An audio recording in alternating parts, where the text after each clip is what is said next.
ॐ स्थिरस्थाणुः प्रभुर्भीमः प्रवरो वरदो वरः सर्वात्मा सर्वविख्यातः सर्वः सर्वकरो भव जटी जर्मी शिखण्डी च सर्वाङ्गः सर्वभावनः हरश्च हरिणाक्षश्च सर्वभूतहरः प्रभुः प्रवृत्तिश्च निवृत्तिश्च नियतः शाश्वतो ध्रुवः श्मशानवासी भगवान् खचरो गोचरोर्दनः अभिवाद्यो महाकर्म तपस्वी भूतभावनः उन्मत्तवेष प्रच्छन्नः सर्वलोक प्रजापतिः महारूपो महाकायो वृषरूपो महायशाः महात्मा सर्वभूतात्मा विश्वरूपो महाहनुः लोकपालोऽन्तर्हितात्मा प्रसादो हयगर्दिभिः पवित्रम् च महांश्चैव नियमो नियमाश्रितः सर्वकर्मा स्वयम्भूत आदिरादिकरो निधिः सहस्राक्षो विशालाक्षः सोमो नक्षत्रसाधकः चन्द्रः सूर्यः शनिः केतुर्ग्रहो ग्रहपतिर्वरः अत्रिरत्र्या नमस्कर्ता मृगवाणार्पणो नगः महातपा घोरतपा अदीनो दीनसाधकः संवत्सरकरो मन्त्रः प्रमाणम् परमम् तपः योगी योज्य महाबीजो महारेता महाबलः सुवर्णरेता सर्वज्ञः सुबीजो बीजवाहनः दशबाहुस्त्वनिमिषो नीलकण्ठ उमापतिः विश्वरूपः स्वयं श्रेष्ठो बलवीरो बलो गणः गणकर्ता गणपतिर्दिग्वासः काम एव च मन्त्रविद् परमो मन्त्रः सर्वभावकरो हरः कमण्डलुधरो धन्वी बाणहस्तः कपालवान् अशनीशतघ्नी खड्गी पट्टिशी चायुधीमान् श्रुवहस्तः सुरूपश्च तेजस्तेजकरो निधिः उष्णीषी च सुवक्त्रश्च उदग्रो विनतस्तथा दीर्घश्च हरिकेशश्च सुतीर्थः कृष्ण एव च श्रृगालरूपः सिद्धार्थो मुण्डः सर्वशुभङ्करः अजश्च बहुरूपश्च गन्धधारी कपर्द्यपि ऊर्ध्वरेता ऊर्ध्वलिङ्ग ऊर्ध्वशायी नभस्थलः त्रिजटी चीरवासाश्च रुद्रसेनापतिर्विभुः अहश्चरो नक्तञ्चरस्तिग्ममन्युः सुवर्चसः गजः दैत्यः कालो लोकधाता गुणाकरः सिंहशार्दूलरूपश्च आर्द्रचर्मास्वरावृतः कालयोगी महानादः सर्वकामश्चतुष्पदः निशाचरः प्रेतचारी भूतचारी महेश्वरः बहुभूतो बहुचरः सर्वाणुरमितो गतिः नृत्यप्रियो नित्यनर्तो नर्तकः सर्वलालसः घोरो महातपापाशो नित्यो गिरिरुहो नमः सहस्रहस्तो विजयो व्यवसायो ह्यतन्द्रियः अधर्षणो दर्शनात्मा यज्ञः कामनाशकः दक्षयागापहारी च सुमहो मध्यमस्तथा तेजोपहारी बलः मुदितोऽर्थजितो वरः गम्भीरघोषो गम्भीरो गम्भीरबलवाहनः न्यग्रोधरूपो न्यग्रोधो वृक्षकर्ण स्थितिर्विभुः सुतीक्ष्णदर्शनश्चैव महाकायो महाननः विश्वक्सेनो हरिर्यज्ञः संयुगापीडवाहनः तीक्ष्णतापश्च हर्यश्च सहायः कर्मकालवित् विष्णुः प्रसादितो यज्ञः समुद्रो वणवामुखः हुताशनसहायश्च प्रशान्तात्मा हुताशनः उग्रतेजा महातेजा जन्यो विजयकालवित् ज्योतिषामयनम् सिद्धिः सर्वविग्रह एव च शिखी मुण्डी जटी ज्वाली मूर्तिजो मूर्धगो बली वैणवी पणवीताली खली कालकटङ्कटः नक्षत्रविग्रहमतिर्गुणबुद्धिर्लयोगमः प्रजापतिर्विश्वबाहुर्विभागः सर्वगोमुखः विमोचनः सुसरणो हिरण्यकवचोद्भवः मेढ्रजो बलचारी च महीचारी श्रुतस्तथा सर्वतूर्यनिनादी च सर्वतो ह्यपरिग्रहः व्यालरूपो गुहावासी गुहो मालीतरङ्गवित् त्रिदशस्त्रिकालधृक्कर्म सर्वबन्धविमोचनः बन्धनस्त्वसुरेन्द्राणाम् युधिशत्रुविनाशनः साङ्ख्यप्रसादो दुर्वासः सर्वसाधुनिषेवितः प्रस्कन्दनो विभागज्ञो ह्यतुल्यो यज्ञभागवित् सर्ववासः सर्वाचारी दुर्वासा वासवोमरः हैमो हेमकरो यज्ञः सर्वधारीधरोत्तमः लोहिताक्षो महाक्षश्च विजयाक्षविशारदः सङ्ग्रहो निग्रहः कर्ता सर्पचीरनिवासनः मुख्यो मुख्यश्च देहश्च काहलिः सर्वकामदः सर्वकालप्रसादश्च सुबलो बलरूपधृक्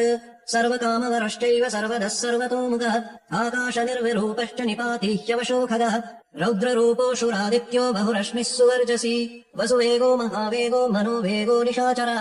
सर्वावासी श्रियावासी उपदेशकरोकरः मुनिरात्मा निरालोकः सम्भग्नश्च सहस्रदः पक्षी च पक्षरूपश्च अतिदीप्तो विशाम्पतिः उन्मादो मदनः कामो ह्यश्वत्थोऽर्थकरो यशः वामदेवश्च वामश्च प्राग्दक्षिणश्च वामनः सिद्धयोगी महर्षिश्च सिद्धार्थः सिद्धसाधकः भिक्षुश्च भिक्षुरूपश्च विपणो मृदुरव्ययः महासेनो विशाखश्च षष्टिभागो गवाम्पतिः वज्रहस्तश्च विष्कम्भी चमुस्तम्भन एव च वृत्तावृत्तकरस्तालो मधुर्मधुकलोचनः वाचस्पत्यो वाचसनो नित्यमाश्रमपूजितः ब्रह्मचारी लोकचारी सर्वचारी विचारवत्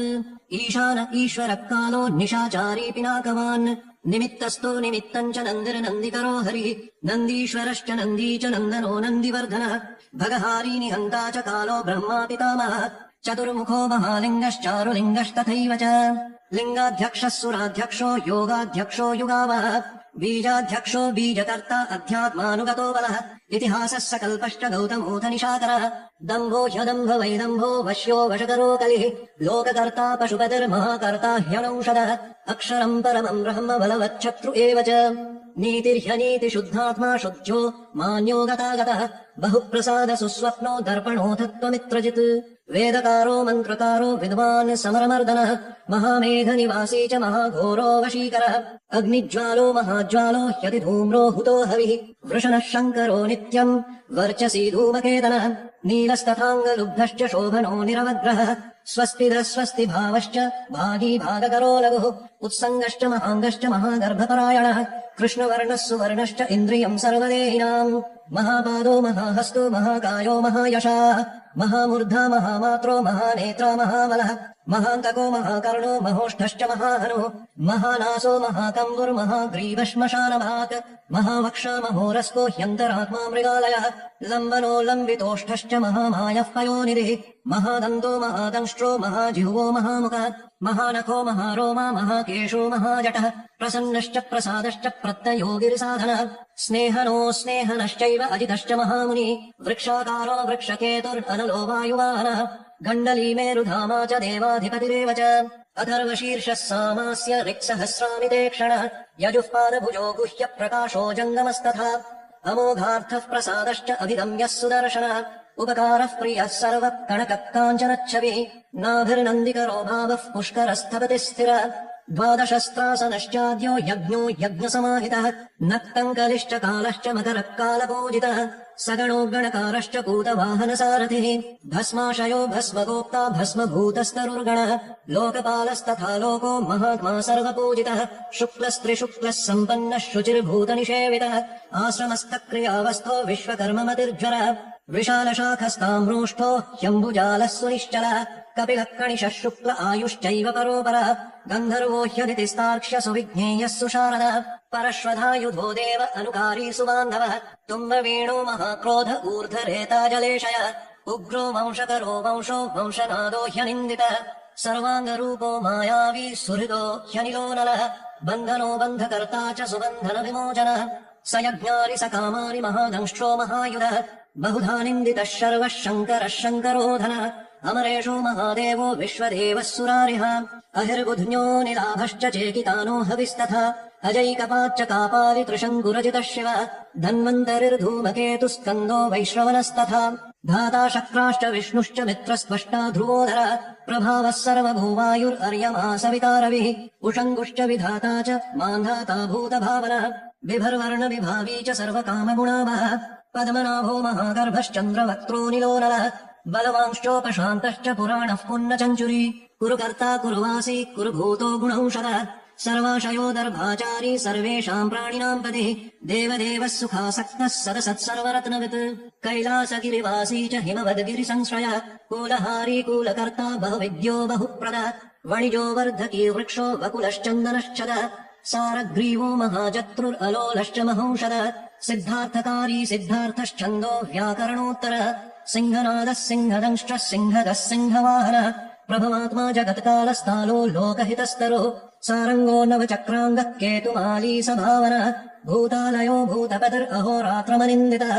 वाहिता सर्वभूतानाम् निलयश्च विभुर्भवः अमोघः संयतो ह्यश्वो भोजनः प्राणधारणः धृतिमान् मतिमान् दक्षः सत्कृतश्च युगाधिपः गोपालिर्गोपतिर्ग्रामो गोचर्मवसनो हरिः हिरण्यबाहुश्च तथा गुहापालः प्रवेशिनाम् प्रकृष्टारिर्महाहर्षो जितकामो जितेन्द्रियः गान्धारश्च सुवासश्च तपः सक्तो रतिर्नरः महागीतो महामृत्यो ह्यप्सरो गणसेवितः महाकेतुर्महाधातुर्नैकसानुचरश्चलः आवेदनीय आदेशः सर्वगन्धसुखावः तोरणस्तारणो वातः परिधिपतिखेचरः संयोगो वर्धनो वृद्धो युधिवृद्ध्यो गुणाधिकः नित्य आत्मसहायश्च देवासुरपतिः पतिः युक्तश्च युक्तबाहुश्च देवो दिवि सुपर्वणः आषाढश्च सुषाढश्च ध्रुवोऽथ हरिणो हरः वसुधा वर्तमानेज्यो वसुश्रेष्ठो महापतः शिरोहारी विमर्शश्च सर्वलक्षणलक्षितः अक्षश्च रथयोगी च सर्वयोगी महाबलः समाम्नायो समाम्नायस्तीर्थदेवो महारथः निर्जीवो जीवनो मन्त्रः शुभाक्षो बहुकर्कशः रत्नप्रभूतो रत्नाङ्गो महार्णवनिपानवत् मूलम् विशालो ह्यमृतो व्यक्तस्तपोनिधिः आरोहणोऽधिरोहश्च शीलधारी महायशाः सेनाकल्पो महाकल्पो योगो युगधरो हरिः युगरूपो महारूपो महानागहनो वदः न्यायनिर्वपणः पादः पण्डितो ह्यचलोपमः बहुमालो महामालः शशीहरसुलोचनः विस्तारो लवनः कूपस्त्रियुगः सफलोदयः त्रिलोचनो विषण्णाङ्गो मणिविद्धो जटाधरः बिन्दुर्विसर्गः सुमुखः शरः सर्वायुधः सः निवेदनः सुखाजातः सुगन्धारो महाधनुः गन्धपाली च भगवान् उत्थानः सर्वकर्मणाम् मन्थानो बहुलो वायुः सकलः सर्वलोचनः तलस्तालः करस्थालि ऊर्ध्वसङ्घननो महान् छत्रम् सुच्छत्रो विख्यातो लोकः सर्वाश्रयक्रमः मुण्डो विरूपो विकृतो दण्डी कुण्डी विकुर्वणः हर्यक्षक्ककुभो वज्रीशतजुहुवः सहस्रपात् सहस्रमूर्धा देवेन्द्रः सर्वदेवमयो गुरुः सहस्रबाहुः सर्वाङ्गः शरण्यः सर्वलोककृत् पवित्रम् कृतकुन्मात्रः कनिष्ठः कृष्णपिङ्गलः ब्रह्मदण्ड विनिर्माता शतघ्नी पापशक्तिमान् पद्मगर्भो महागर्भो ब्रह्मगर्भो जलोद्भवः गभस्तिर्ब्रह्म कृद्ब्रह्मि ब्रह्मविद् ब्राह्मणो गतिः अनन्तरूपो नैकात्मा तिग्मतेजा स्वयं भुवः ऊर्ध्वगात्मा पशुगतिर्वातरङ्घा मनोजवः चन्दनी पद्मनालाग्रः सुरभ्युत्तरणो नरः कर्णिकार महाश्रगवी नीलमौलिः पिनाकधृक् उमापतिरुमाकान्तो जाह्नवी भृगुमाधवः वरो वराहो वरदो वरेण्यः सुमहास्वनः महाप्रसादो दमनः शत्रुः श्वेतपिङ्गलः पीतात्मा परमात्मा च प्रयतात्मा प्रधानधृक् सर्वपार्श्वमुखस्त्र्याक्षो धर्मसाधारणो वरः चराचरात्मा सूक्ष्मात्मा अमृतो गोवृषेश्वरः साध्यर्शिवसुरादित्यो विवस्वान् सवितामृतः व्यासः सर्गः सुसङ्क्षेपो विस्तरः पर्जयो नरः ऋतुः संवत्सरो मासः पक्षः सङ्ख्या समापनः कलाकाष्ठालमात्रा मुहूर्ताः क्षपाक्षणा विश्वक्षेत्रम् प्रजाबीजम् लिङ्गमाद्यस्तु निर्गमः सदसद्व्यक्तमव्यक्तम् पिता माता पितामहः स्वर्गद्वारम् प्रजाद्वारम् मोक्षद्वारम् त्रिविष्टपम् निर्वाणम् ह्लादनश्चैव ब्रह्मलोकपरागतिः देवासुरविनिर्माता देवासुरपरायणः देवासुरगुरुर्देवो देवासुरनमस्कृतः देवासुरमहामात्रो देवासुरगणाश्रयः देवासुरगणाध्यक्षो देवासुरगणाग्रणीः देवातिदेवो देवर्षिर्देवासुरवरप्रदः